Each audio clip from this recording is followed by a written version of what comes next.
마가복음 11장입니다. 마가복음 11장.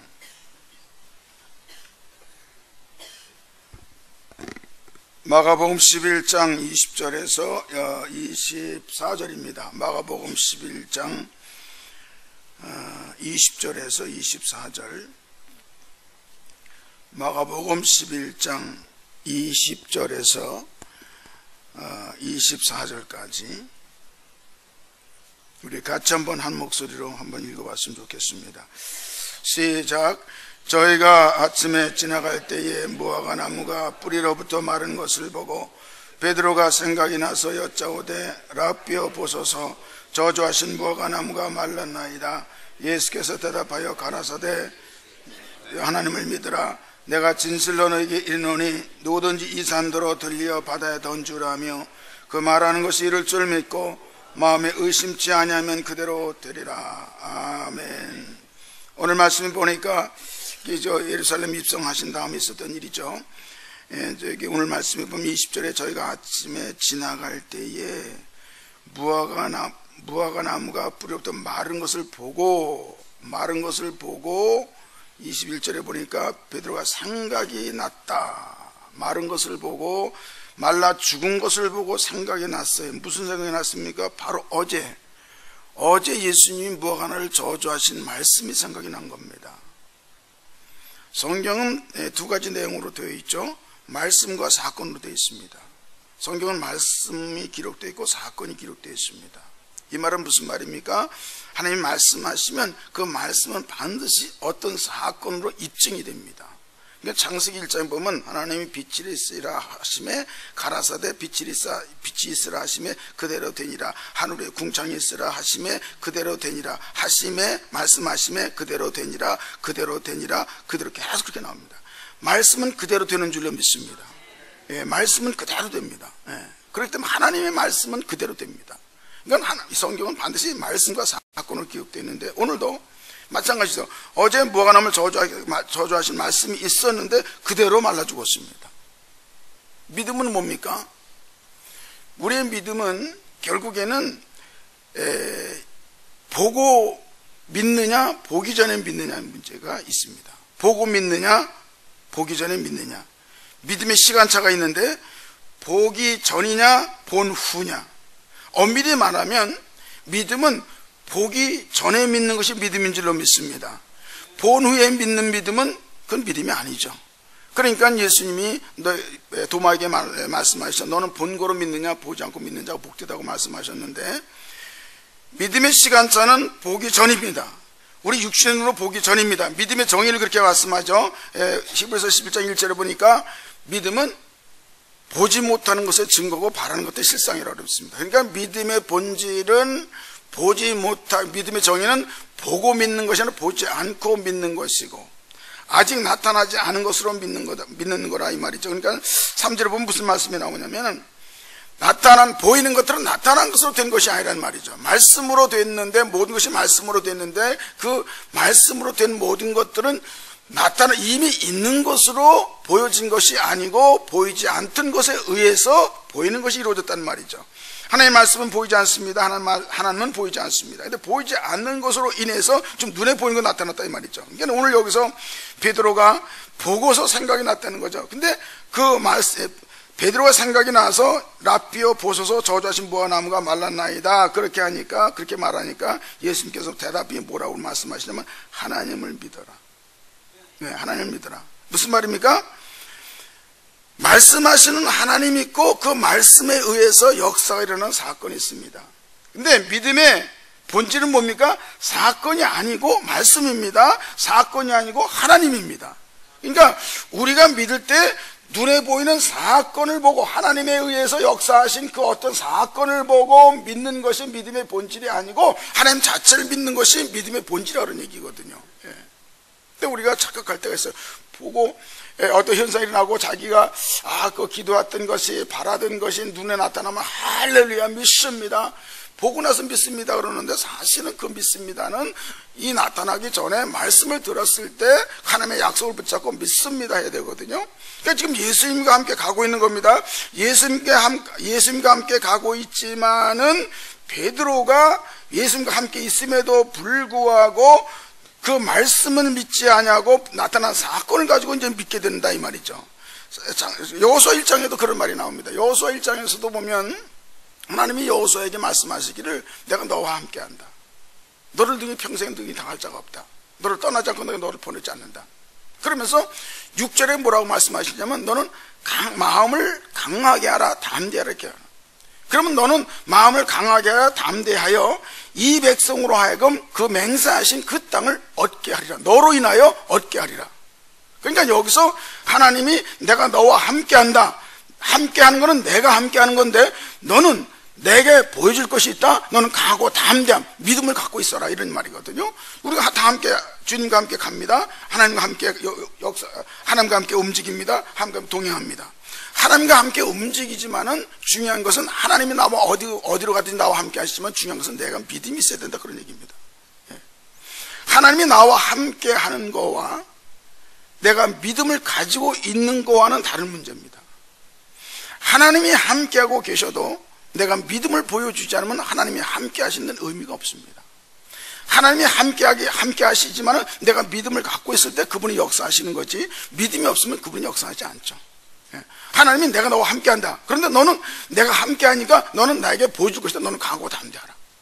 여기 보면 하나님을 믿으라 그렇게 말씀하시고 23절에 뭐라고 말씀하시냐면 내가 진실로 너에게 이르노니 누구든지 이 산도로 들려 바다에 던주라 하며 그 말하는 것이 이룰 줄 믿고 마음에 의심치 아니하면 그대로 되리라. 여기 보면 예수님이 이렇게 말씀하시죠. 누구든지라고 말씀하십니다. 그러면서 이 산을 얘기합니다. 그러니까 믿음이 있으면 이 말라 죽은 무화과 나무 하나 정도 문제가 아니라 이 무화과 나무 하나가 문제가 아니라 이 무화과 나무가 수없이 심겨져 있는 이 산도 들어 던져버릴 수 있다 이 말이죠. 믿음이 있으면 무화과 나무 하나가 문제가 아니라 이 무화과 나무가 심겨져 있는 이 산도 던져버릴 수 있다 이 말입니다. 그러니까 여기서 중요한 것은 여기 누구든지라는 말이 나옵니다. 그러면 누구든지라고 말했으면 그 당시에 그 예수님 앞에 있는 베드로로만 말하는 게 아니라 누구든지 그러면 바로 이 누구든지 안에는 우리 모두가 포함되어 있습니다. 우리 모두가 포함되어 있습니다. 예수님 앞에 있는 베드로에게 하신 말씀이 아니라 이 누구든지 안에는 우리 모두가 포함되어 있고 앞으로 오고 오는 세대의 모든 인생들에게 포함되어 있고 과거의 모든 사람들, 지금의 모든 사람들, 앞으로 태어날 모든 사람들에게, 온 인류에게, 사람이라고 사는 모든 인류에게 포함되어 있는 거죠. 이 누구든지 말이 굉장히 중요한 말입니다. 그 다음에 24절에 보면 그러므로 내가 너에게 말하노니 무엇이든지라는 말이 나옵니다. 자, 여기 두 가지 단어 두가 중요한 게 나오는데 누구든지 무엇이든지가 나옵니다. 이 믿음을 가지고 얘기하면서 지금 누구든지 무엇이든지라는 말이 나오는데 누구든지 뭡니까? 보편성입니다. 보편성입니다. 모든 사람이 믿음을 가질 수 있습니다.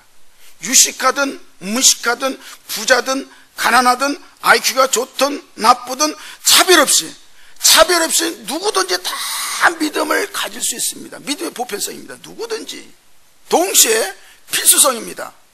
필수적으로 누구든지 믿음을 갖고 있어야 된다는 거예요.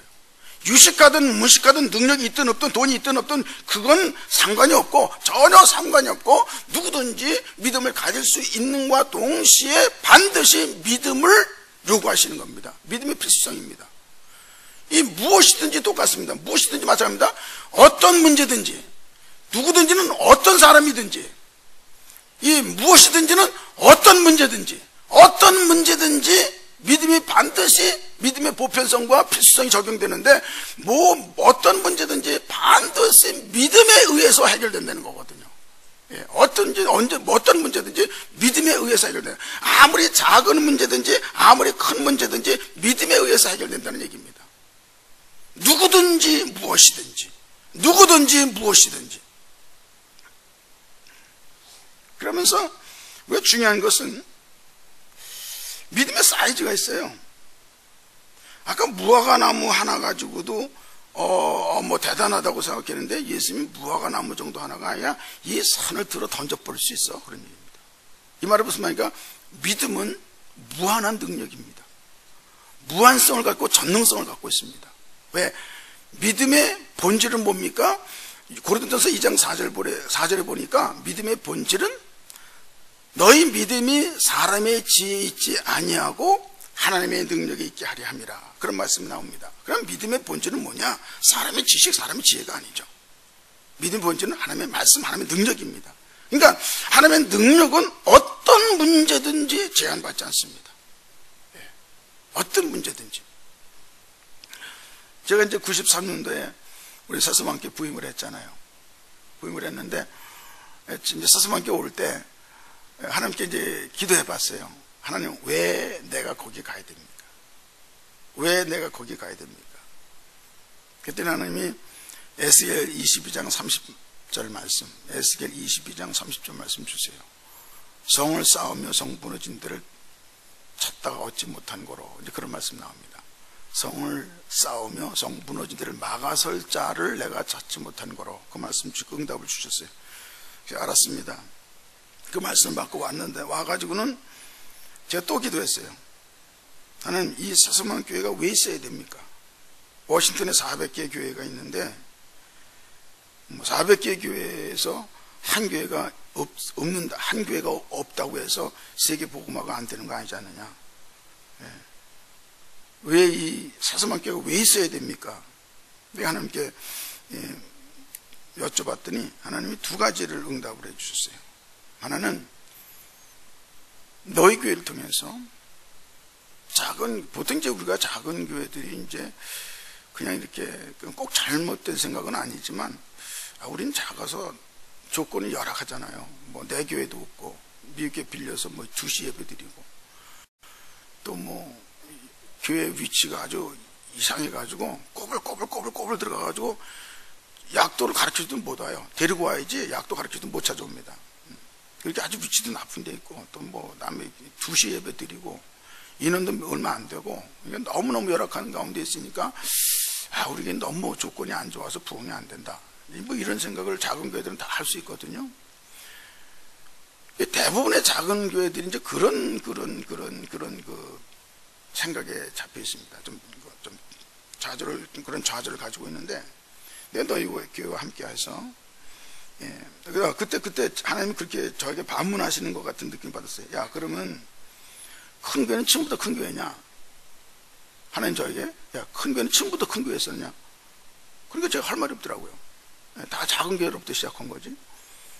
그러면서 작은 교회인데, 작은 교회지만 하나님이 함께 하시면 얼마든지 가능하다는 것을 내가 보여주겠다.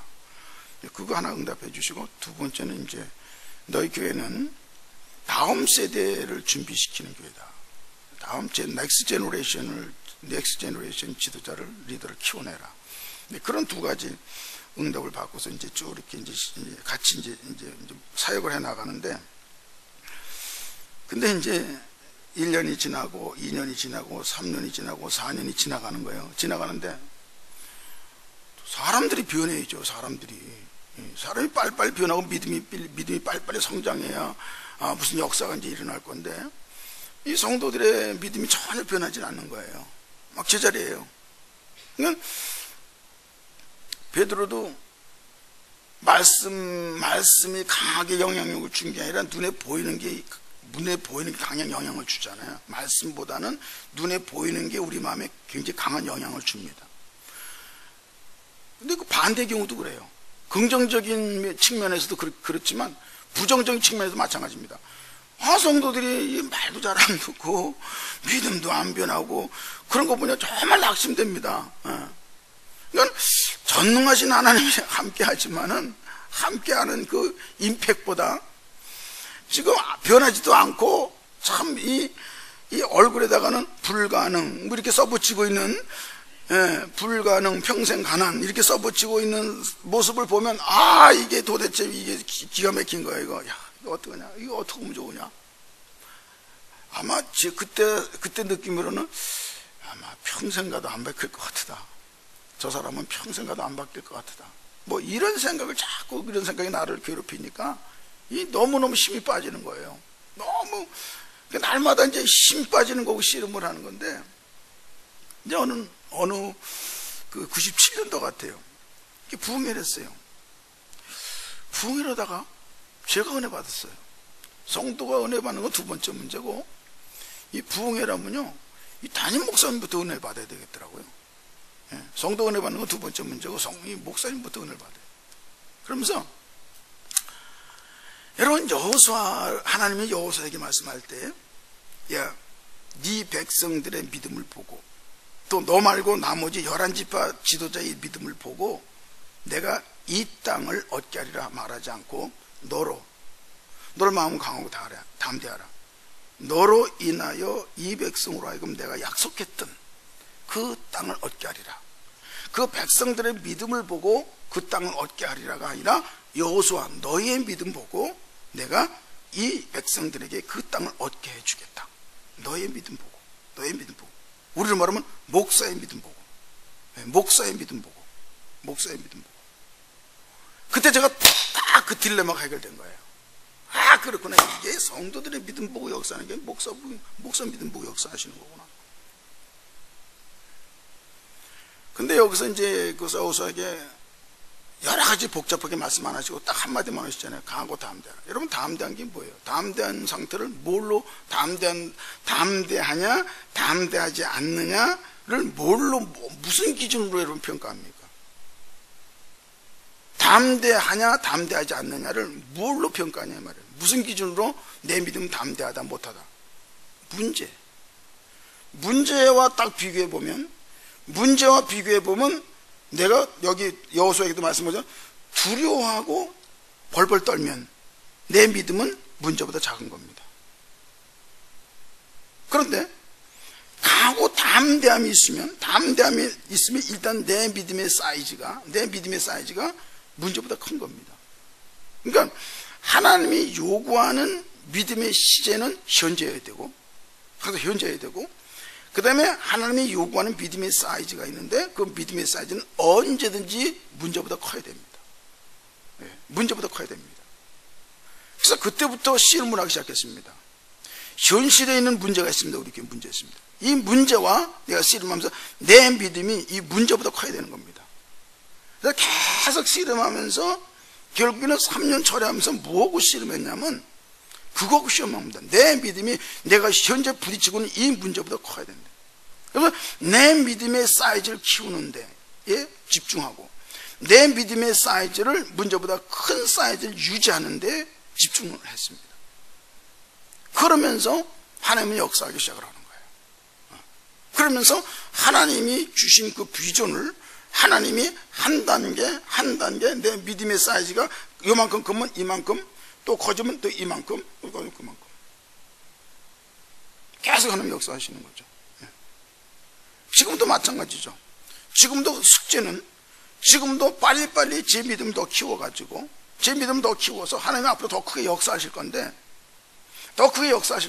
그럼 거기에 걸맞는 믿음을 내가 미리 준비를 하는 거죠. 하나님이 그렇게 해서 역사를 하시더라고요. 중요한 것은, 누구든지라는 말 속에는 믿음의 개별성이 있습니다. 다른 사람의 믿음 보고 역사하는 게 아니죠. 내 믿음 보고 역사하는 거죠. 우리 모두가, 성도도 마찬가지인데, 성도도 각자 자기 믿음을 보고 하나님 역사하는 거지, 누구의 믿음 보고 역사하는 게 아니죠. 그리고 그 믿음은 필수적입니다. 반드시 믿음을 요구하십니다. 그리고 그 믿음은 절대성을 갖고 있습니다. 그 믿음은 불가능이 전혀 없습니다. 이건 상식입니다. 그렇기 때문에 우리는 항상 그 현장에서, 그 문제 속에서, 문제는 내가 믿음이 있느냐, 믿음이 있으면 그 믿음의 사이즈가 적어도 미니멈 문제보다는 커야 됩니다. 앞으로 더 엄청난 프로젝트와 비전을 이루기 위한 그 엄청난 믿음이 있어야 되겠지만, 지금 당면한 문제와 비교했을 때 내 믿음이 일단 그보다 커야 된다는 거예요. 일단 커야 된다는 거예요. 그럼 모두 역사는 일어나는 거죠. 당장 교회 보니까, 교회가 이제 우리가 없잖아요. 2시 예배 드리잖아요. 너무 교인들이 오기가 힘들어해요. 믿음이 웬만큼 좋지 않으면 2시 예배 못 드립니다. 2시 예배 드리면 하루가 다 날아가는데. 그래서 교회를 져야 되겠다.